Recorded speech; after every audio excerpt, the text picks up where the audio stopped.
বন্ধ কারখানা খুলে দেওয়ার দাবিতে ঢাকা টাঙ্গাইল মহাসড়ক অবরোধ করেছেন শ্রমিকেরা। এতে যানজটের সৃষ্টি হয়েছে, ভোগান্তিতে পড়েছেন সংশ্লিষ্ট ব্যক্তিরা।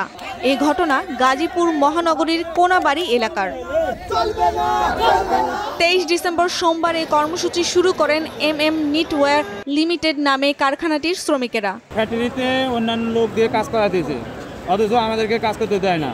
আমরা চাই আমাদের নামে যে মামলা করা হয়েছে সেই মামলাটা উঠাই নেবে, আর আমরা কোনো প্রতিশ্রুতি নামায় সই করবো না। 1.5 ঘন্টা যাবৎ মিটিং চালাইছে, চালানোর পরেও তার 3টে সত্য মানবার হয়। আমরা সত্য মানলাম না, যদি আমরা ভিতরে থাকে ভাঙচুর করলাম না, কোনো কিছু করলাম না, তাই বলতো।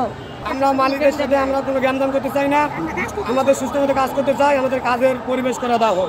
বাংলাদেশ শ্রম আইন 2006-এর 13-1 ধারা মোতাবেক 18 ডিসেম্বর নিটওয়্যার ও মামুন নিটওয়্যার লিমিটেড কারখানা দুটি অনির্দিষ্টকালের জন্য বন্ধ ঘোষণা করে কর্তৃপক্ষ।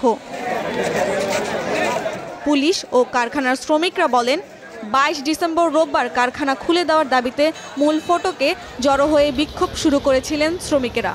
পরে বিকেলে তারা চলে যান। 23 ডিসেম্বর আবার তারা কারখানার সামনে জড়ো হয়ে বিক্ষোভ শুরু করেন। এক পর্যায়ে ঢাকা টাঙ্গাইল মহাসড়কে পৃথক দুটি স্থানে সড়ক অবরোধ করেন শ্রমিকেরা।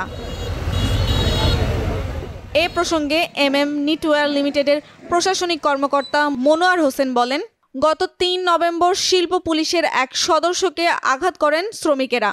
পরে শিল্প পুলিশ বাদী হয়ে 5 জনের নাম উল্লেখ করে অজ্ঞাত পরিচয়ে 50 থেকে 60 জন শ্রমিককে আসামি করে মামলা করেন।